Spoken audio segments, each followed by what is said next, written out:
이번 정상회담에서 결국 근거 없는 혐오 정서를 해결해 나가자라는 게 이번 회담의 골자라고 생각이 되는데요.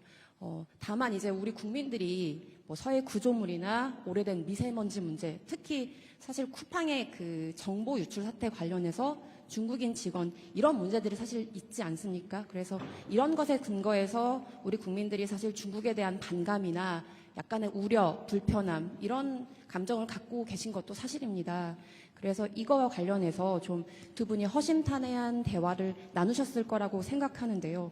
마침 우리가 사이버 안보 관련한 MOU도 체결했고요. 그래서 이런 부분에 대해서 중국이 나름의 배경을 좀 알고 있는지 두 분이 좀 어떤 대화 나누셨는지 여쭙고 싶습니다. 근거 없고 불필요한 혐오 선동에 대해서 우리가 경각심을 가지고 엄히 제재해야 된다는 점은 명백하죠.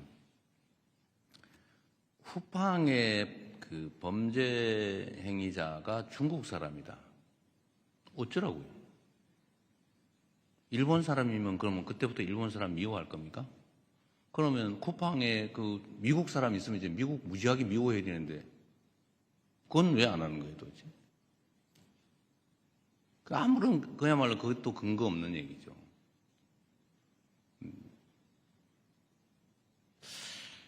미세먼지 문제는 사실 우리 국민들께서는 좀 잊어버리고 있었을 가능성이 꽤 있죠. 예를 들어 한참 심할 때 이게 중국 발이냐 아니면 어디 발이냐 몇 퍼센트가 중국 거냐 가지고 막 싸우고 그랬잖아요. 저도 누구하고 싸웠던 기억이 있는데 방송에서.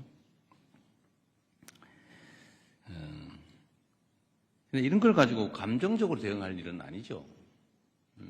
근데 중국이 어쨌든 재생에너지로 신속하게 전환하면서 정말 놀라울 정도로 빠르게 어쨌든 미세먼지 문제에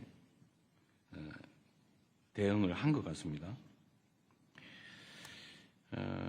이건 제가 그냥 기억나서 우리 이 상하이시 시장이 환경부 장관을 했고 또 환경공학자고 제가 이제 자료를 보다 보니까 그리고 젊은 나이에 북경시장을 했어요. 그리고 지금 상해시장을 하고 있는데 북경시장을 하면서 이 북경의 환경 문제, 이 미세먼지 문제를 어쨌든 아주 강력한 드라이브를 걸어가지고 짧은 시간에 엄청난 개선을 이뤄낸 겁니다. 그런 점에서 실력자죠. 능력자인데 그 얘기를 제가 칭찬하다 보니까 그 얘기를 하게 된 거예요. 왜냐하면 이게 무슨 한중 혐오 정서의 원인이라서 한 얘기는 아니고 서해 문제 가지고도 이렇게 이상하게 또 왜곡해서 서해를 상납을 했느니 이런 이상한 또 주장하는 사람이 있는 것 같은데 이 서해 구조물 문제는 사실은 서해에 이제 각자의 고유 수역이 있고 그 중간쯤에 공동 관리 수역이 있어요. 근데 공동 관리 수역을 사실은 이제 선을 그어가지고 관할을 나눠버리면 깔끔한데 그 중간을 공동 관리로 남겨놓은 겁니다. 이제 이거를 선을 그어버리면 제일 깨끗해요, 우리 입장에서. 근데 그 공동 수역 중에서 중국 쪽 경계에 붙여서 살짝 넘어온 거예요. 이 중간에 와가지고 아니면 그 중간에서 오른쪽으로 우리 쪽으로 와 있는 그런 게 아니고 위치가. 그 중국은 우리한테 그러는 거예요. 거기 들어온 물고기 있는 것도 아니고 진짜 물고기다. 양식하는 거다. 회유하는 좀 양식장인데 뭘 그러냐. 그런데 어쨌든 우리로서는 왜 일방적으로 하냐라고 이제 문제를 삼는 거죠. 그리고 지금 양식장 시설이 2개 있다 그러고 그걸 관리하는 시설이 또 있다고 그래요. 근데 관리하는 시설은 그럼 철수할게 이래가지고 아마 옮기게 될 것 같아요. 일단 그건 옮기자. 그럼 자꾸 논란이 되니까. 그런데 우리 입장에서는 그냥 편하게 중간을 정확하게 그냥 그어버리자. 당신들 마음대로 써라. 그 안에서. 지금 그 얘기를 이제 실무적으로 하기로 한 거예요. 그럼 깔끔하잖아요. 그리고 그 선에서 우리 쪽으로 넘어온 것도 아니고 그쪽에 실제 그쪽 수역에 근접해 있는 공동 수역인데 그래서 깔끔하게 정리합시다. 라고 한 겁니다.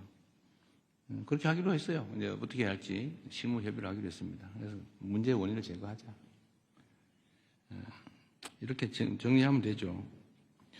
근거 없고 필요 없는, 불필요한 이런 문제는 정말 우리 언론 여러분께서도 정리들을 가끔씩 한 번씩 해주세요. 중간적 입장에서. 언론이 입장이 중요하잖아요.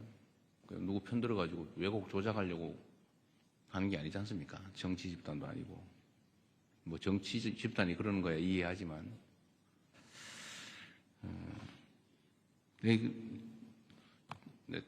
붙여서 내가 얘기 한번 해야 되겠다. 참 신통한 게 있었는데, 예를 들면 말입니다. 검찰이 기소해가지고 법원이 검찰의 기소가 잘못됐다고 판결을 하면 우리는 통상적으로는 잘못 기소한 검찰을 비판해요. 이거 맞잖아요, 그게. 왜냐하면 최종 판단권은 법원이 가지니까. 그런데 희한하게 거기에 이재명이나 민주당이 관계가 되면은 법원이 판단이 잘못됐다고 검찰을 두둔해요. 그 이상하지 않습니까? 왜 항소 안 했냐고 따져요. 기소한 걸 잘 탓해야지. 왜 법원이 판결을 잘못했다고 항소해서 법원의 판결을 뒤집으라고 합니까? 이게 완전히 중립성을 벗어난 거죠. 기준이 정말 그때마다 달라요. 언제는 잘못 기소했다, 무리한 기소다. 원래 무죄 나면 무리한 기소라고 비평하는 거 아니에요? 무리한 기소? 항소하겠다면 혼내야지 오히려. 법원의 판결이 잘못된 게 아니면. 그런데 묘하게 그 검찰이 항소 안 한다고 말이지. 왜 항소 안 했냐고 비난을 해요. 이게 문제다 이거죠. 그래서 이게 서 있는 걸 이렇게 똑바로 안 쓰고 이밖에 삐딱하게 서 있으니까 세상이 삐딱하게 보이나 그런 생각이 들 때가 있습니다. 특히 이런 혐중, 혐한 이런 것들이 국민 경제에 엄청 피해를 주잖아요. 무슨 도움이 됩니까? 손해는 국민들이 받죠.